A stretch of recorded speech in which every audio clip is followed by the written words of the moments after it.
My family stole my dream home. Then karma left them homeless. Before we begin the story, make sure to subscribe to our channel and never miss more incredible stories every day.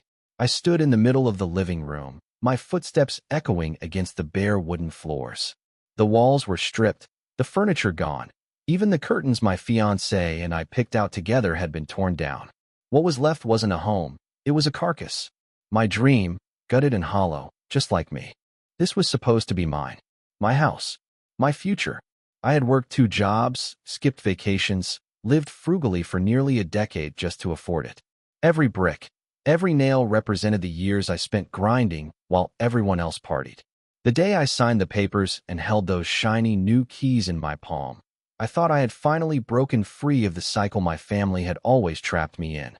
For once, I had something of my own. But standing there, I realized the cruelest truth. My family had stolen it. It started slowly, little offers to help with renovations, loans they swore they'd repay, signatures they claimed were just for tax purposes. I trusted them because they were blood. And blood doesn't betray you, right? Except mine did. Through forged documents, manipulative lies, and a betrayal so deep it split me open, they took my dream home out from under me. They didn't even hide their victory. My brother smirked when I confronted him. My parents said I was being dramatic, that the house was better in their hands. My own mother told me I'd never really deserved it anyway. Now, they were the ones living here, throwing parties in the backyard I had landscaped, laughing under the string lights I hung, raising their glasses in a house I built from sweat and sacrifice. And me? I was standing outside, looking in, like some unwanted stranger. But here's the part they never saw coming. Because years later, after they gloated, after they ripped away everything from me, I watched karma strip them bare. The very same family that stole my dream home ended up with nothing. Homeless. And as I stared into the empty shell of the house that once belonged to me, I knew this wasn't just a story about betrayal. It was about revenge, justice, and the cruel poetry of fate. The question was, how did everything come crashing down on them? And where did it all begin? The first time I held the keys, I cried. Not in front of anyone. Of course. I waited until I was alone in the driveway, the realtor's car pulling away, the neighbors peeking through their blinds. My hands shook so hard I nearly dropped them. 10 years of sacrifice, of watching my friends buy new cars and go on trips while I packed lunches and lived in cramped apartments. It all led here. I remember unlocking the door for the first time. The smell of fresh paint, the way sunlight streamed through the wide front windows, the echo when I laughed out loud just to hear it bounce off the walls. I sat on the floor in the middle of the living room, eating pizza straight out of the box, thinking, this is mine. Finally, this is mine. When I invited my family over a week later, I expected pride. I expected them to be happy for me. Instead, I saw envy thinly disguised as admiration. My brother walked around tapping the walls like he was inspecting them. My mother made a joke about how I didn't really need all this space. My father muttered something about how lucky I was that interest rates had dropped. At the time, I brushed it off. Families make weird comments, right? But there was a look, one I'd recognize later, too late. A kind of hunger in their eyes. Not happiness. Not love. Hunger. It started small. We'll help with renovations, they said. You're young. You don't know how to handle all this paperwork, they said. And me, so desperate for approval, so desperate to finally prove myself to them, I let them in. I let them help. My brother offered to manage the contractors since he knew a guy. My father pushed me to let him co-sign some forms for tax benefits. My mother said it was better to put her name on some things, just to keep things simple. I signed where they told me to sign. I believed them when they said it was nothing, because they were family, and family doesn't steal from you, right? The last thing I remember from that night is my mother picking up the keys from the counter and turning them in her hand like they already belonged to her. She smiled at me and said, "Don't worry, we'll make sure you don't mess this up." It sounded like concern at the time. Later, I'd realize it was a warning. It began with letters. Thick envelopes from the bank that I didn't recognize, addressed in both my name and my parents'. I remember holding one in my hands, the official seal glaring back at me like some omen. Inside were forms I never filled out, adjustments to the mortgage, refinancing requests, signatures that looked eerily like mine but weren't. When I confronted my dad, he waved it off. "Don't worry about it, son. We're just helping secure better rates. You don't understand how this stuff works. You're young. Leave it to us. My gut twisted, but my mom chimed in, smoothing everything over with that sweet tone she always used when she wanted me silent. You should be grateful. We're protecting your future. One mistake, and you could lose the house. Do you really want that? I wanted to believe them. I really did. So I nodded, tucked the papers away, and convinced myself I was just paranoid. But then came the renovations. My brother insisted on handling the contractors, yet every decision seemed to benefit him, not me. The family discount he promised turned into inflated bills, half-finished work, and excuses. When I complained, he snapped. If it wasn't for me, this place would still look like a dump. Show some respect. It was as if the house, the dream I had bled for, was slowly slipping through my fingers. I still lived there, but it didn't feel like mine anymore. Every corner bore their fingerprints.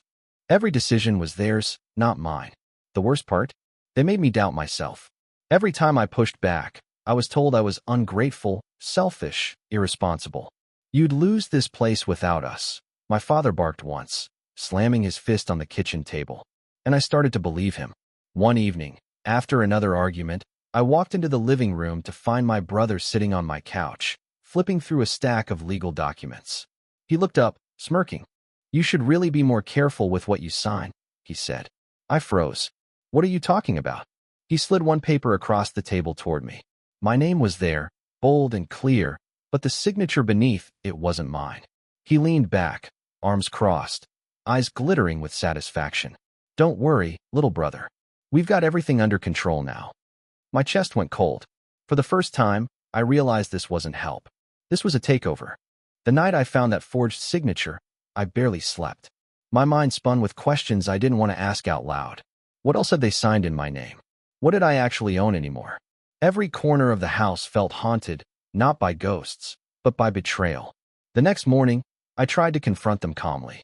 I laid the paper on the kitchen table, my hands trembling. This isn't my signature, I said, my voice cracking despite my effort to sound steady. My mother didn't even look up from her coffee. Don't be dramatic. You must have forgotten signing it. I didn't forget. This isn't me. My father leaned forward, his eyes narrowing. You think the bank's just going to take your word over ours? Do you have any idea how stupid that sounds? We're trying to keep you from screwing this all up. It felt like gaslighting in broad daylight. No matter what I said, they dismissed it, turned it around, made me feel crazy for even asking. But then, I found something. Digging through the family binder my mom kept in the study, I discovered copies of documents I'd never seen before, a deed transfer, a notarized statement with my name typed neatly, but signed in handwriting that was nothing like mine. The kicker? The notary's stamp belonged to one of my dad's golfing buddies. My heart pounded so hard I thought it would break through my chest. This wasn't paranoia anymore. This was proof. When I tried to bring it up again, my brother stepped in. He cornered me in the hallway, pressing a hand against my chest. His smirk was gone, replaced by something colder. You think anyone's going to believe you over us? We're family. We stick together. If you keep pushing, you're going to regret it. The threat hung heavy in the air. For the first time, I saw him not as my brother, but as an enemy. Someone who would bulldoze my future without hesitation if it meant getting what he wanted. I should have walked away right then. I should have called a lawyer, the police, anyone. Instead, I made a different choice. I stayed quiet. I played along. I let them believe I was broken, beaten, under their control. Because I needed time. Time to gather more evidence. Time to plan my move. And maybe, time for karma to sharpen its claws. From that day on, I became an actor in my own home. At the dinner table, I nodded when my father barked orders about our house. When my mother criticized me for not keeping up with their bills, I forced a smile. When my brother strutted around like the rightful owner, I bit my tongue. But inside, I was cataloging every word, every slip, every document. At night, I'd sneak into the study and photograph papers with my phone, contracts, bank statements, receipts. I noticed patterns. Inflated construction costs all paid to companies connected to my brother's friends, new accounts under my name, but linked to my father's signature. The house wasn't just stolen, it was being used as their personal money machine. I bought a cheap recording device and started leaving it in the living room, hidden under a stack of magazines. At first, I caught nothing but small talk. But one night, when I pretended to head out and doubled back, I caught my mother's voice sharp as a knife. He doesn't even realize he signed away half his rights. By the time he figures it out, the house will be legally ours. My father chuckled. Good. He was always too naive. This place was wasted on him. The words cut deeper than any blade. The next morning, my brother walked into my room without knocking, tossing a stack of mail onto my bed. Bills, he said flatly. Then, leaning in close, he whispered, enjoy living here while you can. You won't be here much longer. It was the first time I felt genuine fear. Not just anger, not betrayal, fear. That evening, I sat in my car outside the house, staring at the glowing windows. My family was inside, laughing, eating, enjoying the spoils of what I had built. And me? I felt like a stranger parked outside someone else's property. But I wasn't powerless anymore. I had recordings, photos, evidence. Enough to prove that this wasn't just family drama. It was fraud. I told myself I needed just a little more, one more piece of undeniable proof before I took action. What I didn't know then was that waiting would cost me everything. Because within weeks, I'd wake up to find a letter taped to the door. A letter that would change everything. It was a Tuesday morning, still dark outside when I left for work. The air was crisp, my breath visible as I stepped onto the porch, and that's when I saw it. A plain white envelope taped to the front door, flapping slightly in the wind. My name was scrawled across it in bold, uneven letters. At first, I thought it was junk mail, maybe something from the HOA. But when I tore it open, my knees nearly buckled. Notice of ownership transfer. The letter stated, in cold legal language, that the property I thought was mine had been officially transferred into the names of my parents and brother. Effective immediately. I read it over and over, my vision blurring. My chest went tight, panic clawing at my lungs. How? How could this be possible? I hadn't signed anything, hadn't agreed to anything. Yet here it was, in writing, with signatures, notarized and filed. The sound of laughter drifted from the kitchen. My family was already awake, sipping coffee like nothing had happened. I stormed inside, slamming the letter down on the table. What the hell is this? I demanded, my voice shaking. My mother's eyes barely flicked to the paper. It's done. The house is in safer hands now. Safer hands. This is my house. I worked for this. I paid for every cent of it. My father leaned back in his chair, smirking. And you'll thank us one day. You're not responsible enough to handle something like this. You'd have lost it within a year. My brother chuckled, sipping his coffee slowly. Face it, you were a placeholder. Now it's ours. All legal. All clean. I felt the floor tilt beneath me. Years of sacrifice, countless hours of work, gone with a few forged strokes of a pen. That night, I didn't sleep. I sat in the empty living room, staring at the blank walls. The echoes of their laughter drifted through the vents, each one stabbing into me. But beneath the despair, something else began to burn. A slow, steady flame that refused to go out. They thought they had won. They thought I would stay quiet, broken, defeated. But they underestimated me. Because in that moment, I made a promise to myself. If they wanted war, they'd get one. And I had no intention of losing. The next morning, I walked into a law office with a folder under my arm. Inside were the photos, the recordings, every scrap of evidence I'd gathered. My palms were sweaty, my stomach twisted into knots, but I felt a spark of hope. The attorney, a sharp-eyed woman named Ms. Daniels, listened patiently as I spilled everything. The forged signatures, the false refinancing, the threats. When I finally stopped, she leaned back in her chair, tapping her pen against the folder. You have a case, she said firmly. A strong one. But you need to be ready. If your family forged legal documents, this won't just be a civil matter. It could become criminal. My heart hammered. Criminal. The word tasted both terrifying and satisfying. She drafted letters that same day, official notices demanding my family cease any further transfer of ownership, pending investigation. I walked out of her office with a little more air in my lungs. For the first time in months, I wasn't alone. But my family reacted swiftly. Too swiftly. That evening, I returned home to find my belongings, my clothes, my books, even the dishes I'd bought, stuffed into boxes and left on the porch like trash. My brother was leaning against the doorway, arms crossed. Lawyers, he sneered. Really? You think you can win this? You're out of your league. I clenched my fists.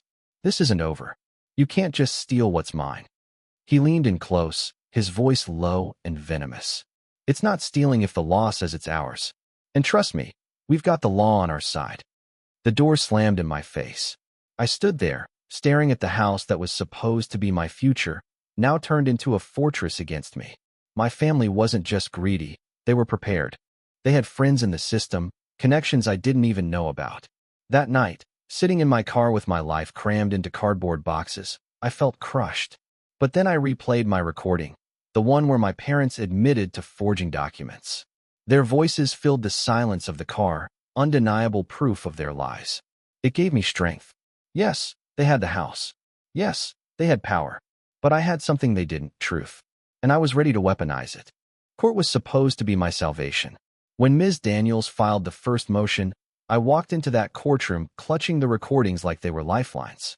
I thought, finally, the truth would come out. Finally, someone with authority would see through their lies. But my family was 2 steps ahead. The moment proceedings began, their lawyer, some slick man in a $1,000 suit with a shark smile, started spinning a story I barely recognized.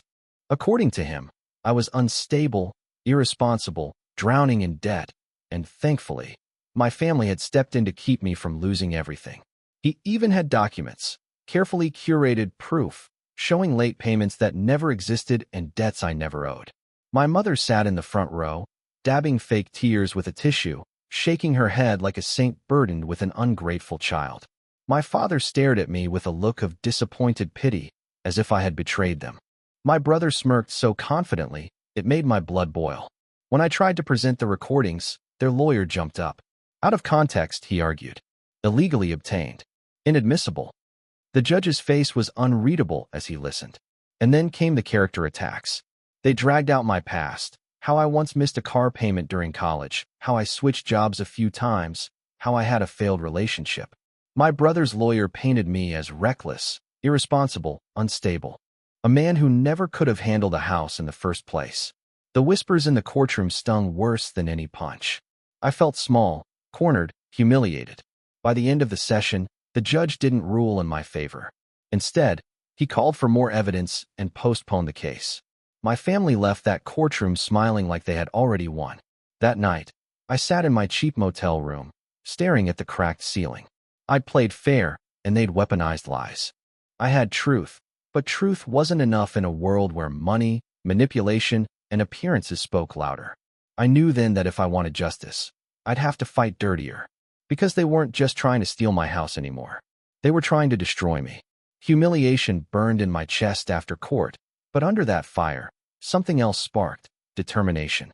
If the system could be bent by their lies, then I'd find the kind of truth they couldn't twist, the kind that would bury them. So I started digging.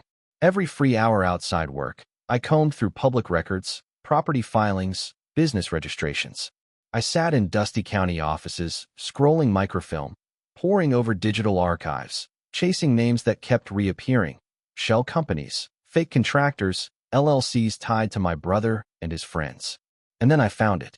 One of the contractors my brother claimed had done work on my house, pocketing thousands in inflated payments, didn't even exist. No license, no registered address. Just a P.O. box in another state, tied to a company my father had set up 3 years earlier. The deeper I looked, the uglier it got. They hadn't just stolen my house. They were using it to launder money, funneling construction costs into their own pockets. And it wasn't just my property. They'd pulled the same trick on a cousin, on a neighbor who mysteriously sold their home under market value. Suddenly, I wasn't just the victim of a family betrayal. I was holding evidence of a much bigger fraud. One night, while copying bank statements from my mother's desk, I heard voices drifting from the kitchen. My parents and brother, laughing. "He really thinks he can fight us in court," my brother snickered. "Let him," my father replied. "Every time he pushes back, we'll bury him deeper. Soon enough, he'll be broke, and we'll have it all." My mother's voice was the last, quiet but sharp. "And when he finally breaks, we'll say we tried to help him. That we did everything for his own good." The walls felt like they were closing in. I pressed my back against the hallway, heart pounding, gripping the stolen files in my jacket. They weren't just greedy. They were predators. But predators slip when they get too comfortable. And I had what I needed to start turning the tide. What I didn't realize was that someone else was already watching them too. Someone far more dangerous than me. It happened on a Thursday, late afternoon, when I got a call I wasn't expecting. The number was blocked, the voice low and deliberate. Is this my name? Yes. This is Agent Ramirez, with the Financial Crimes Division. We need to ask you some questions about your family's property dealings. For a moment, I couldn't breathe. The government? They were already onto them. The agent explained that irregularities had surfaced in several property transfers tied to my father's name. Phantom contractors, inflated invoices, money moving in and out of shell accounts. Exactly what I had discovered on my own, except they had far more evidence. You may have been a victim, Ramirez said, but understand, if you knew and did nothing, that makes you complicit. Think carefully about how much you're willing to share. That night, paranoia gnawed at me. Did they know I'd been gathering files? Did my brother suspect I was leaking information? I'd left my recorder in the kitchen again, and when I played it back in my motel room, I nearly dropped the device. It was my father's voice. Something feels off. He's too quiet lately. I think he knows more than he's letting on.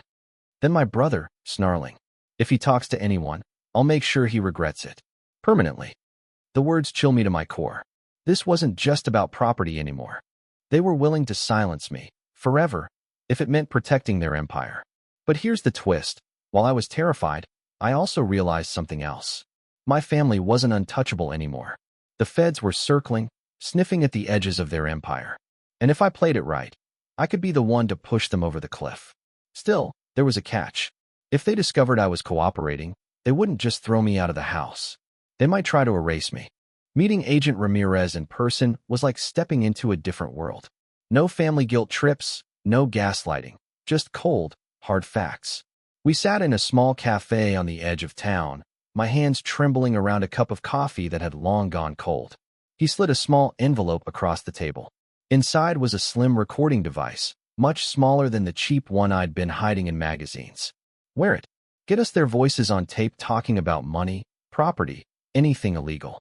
The more direct, the better. I nodded, though my chest tightened with fear. If my father or brother caught me, I wasn't sure I'd walk out of that house.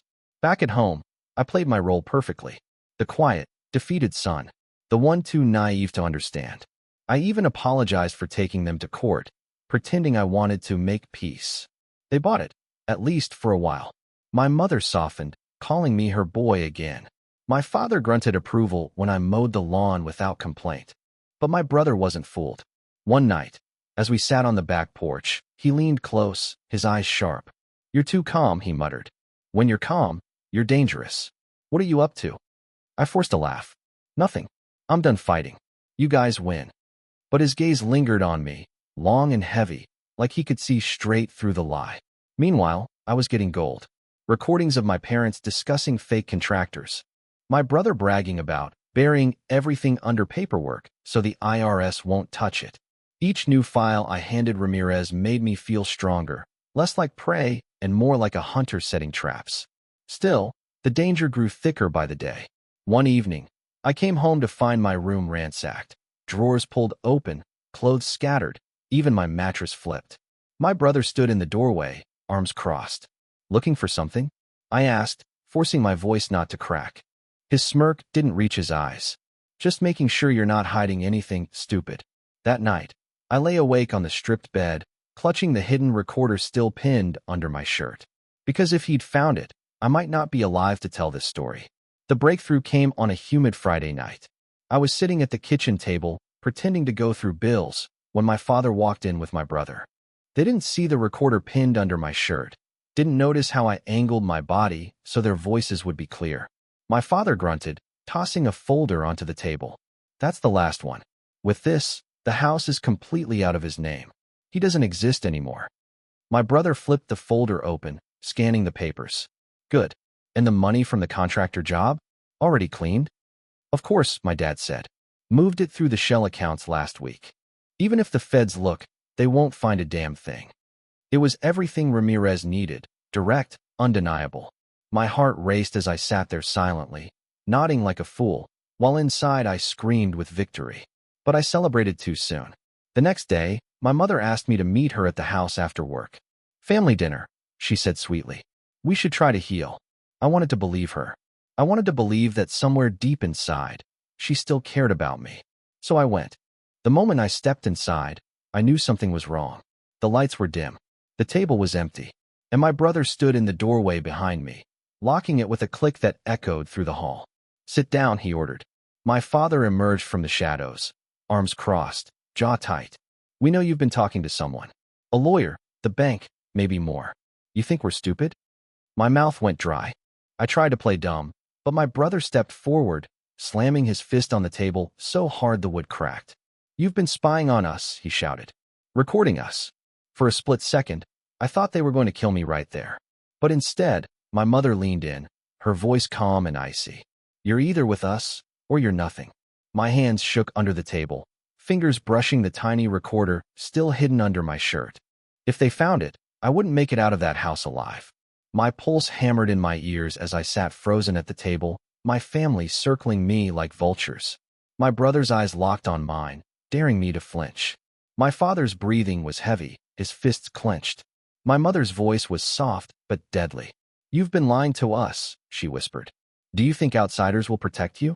Do you think anyone cares more about you than your own family?" I forced a shaky laugh. "I don't know what you're talking about." My brother lunged across the table, yanking at my shirt. For one terrifying moment, his hand brushed against the recorder under the fabric. I slapped his wrist away, blurting, "You're paranoid. Maybe you're the one with something to hide." The accusation startled him just enough for me to stand, backing toward the door. My father blocked the exit, glaring down at me.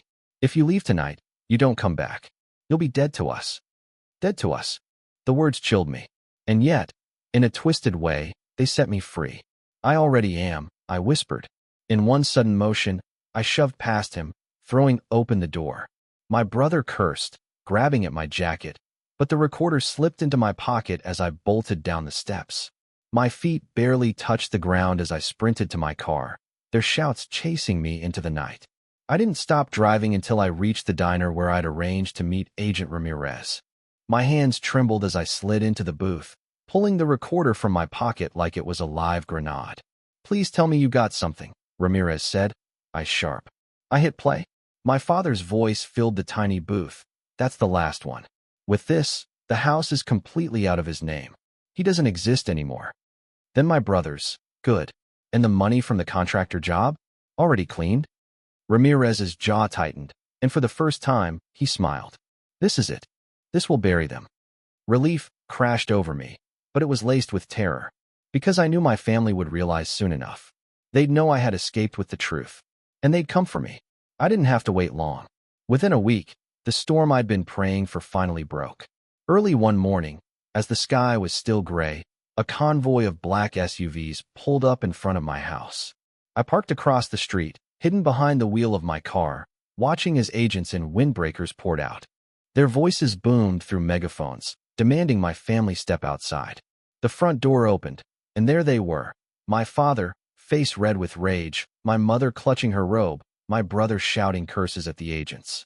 They looked nothing like the powerful, smug rulers of my world anymore. They looked small, cornered.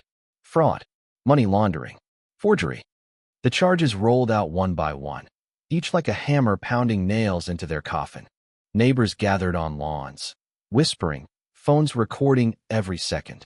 The same people my family once bragged to about their dream home now watched them being handcuffed on the porch. My brother tried to fight, screaming that it was all a mistake, but the agents shoved him into the back of a van. My mother wept, pleading with anyone who would listen. My father, though, locked eyes with me across the street. His glare burned hotter than any words. He knew. And yet, he couldn't touch me. The house, the one I had sacrificed everything for, was no longer theirs. Federal seals were slapped across the doors and windows. Evidence tags marked the furniture, the walls, even the backyard where they once threw their parties. For years, they had strutted around calling it their home. Now, it was nothing but a crime scene. I sat there in my car, heart pounding, hands gripping the steering wheel. I thought I'd feel joy, triumph, justice. And in some ways, I did. But mostly, I felt hollow. Because while karma had torn them down, the house still wasn't mine. It was tainted, tied up in red tape, a monument to everything I'd lost. As the agents drove my family away, neighbors' whispers reached me. They've lost everything. They'll be homeless now. Serves them right. I exhaled slowly, for the first time in months. Karma had done what I couldn't. But I knew this wasn't the end. Because I still had to face them, one final time. Weeks passed before I saw them again. The news had run their story into the ground. Local family exposed in housing fraud. Headlines screamed. The footage of them being dragged off the porch went viral. People I barely knew whispered to me in grocery store aisles. Strangers stopped me at gas stations to ask if it was true. And then, one evening, I found them. It was raining hard, sheets of water beating against the windshield as I drove past the downtown shelter. There they were, my parents huddled under the awning, my mother's hair plastered to her face, my father's pride stripped down to nothing but a soaked coat. My brother sat on the curb, staring at the ground, his arrogance drowned by defeat. For a moment, I parked across the street and just watched. This was the same family who told me I was unworthy of my dream, who had laughed as they threw me out of my own home. Now, they had nothing. The house, the money, the facade, they were all gone. Karma hadn't just knocked them down. It had left them out in the storm. I should have felt pity. Maybe once, long ago, I would have. But all I felt was peace. I stepped out of the car, the rain soaking through my jacket. My mother's eyes lit up when she saw me, like she thought I'd come to save them. Please, she whispered, reaching out. We're family. Help us. I looked at her hand, trembling in the cold, then at my father, whose jaw was clenched so tight I thought his teeth might crack. My brother wouldn't even meet my eyes. Family. That word used to mean loyalty, trust, love. They had twisted it into chains. No, I said quietly. Family doesn't steal. Family doesn't destroy. Family doesn't leave you to rot. You made your choice. My mother's face crumpled, but I turned away before she could speak again. As I walked back to my car, the rain washing everything clean, I realized something. I didn't need that house anymore. The home I had dreamed of was gone, poisoned by betrayal. But I still had something they never would, freedom. And for the first time in years, I felt truly alive. I started the engine, leaving them behind in the storm. Because karma had already finished the job, and I was finally free.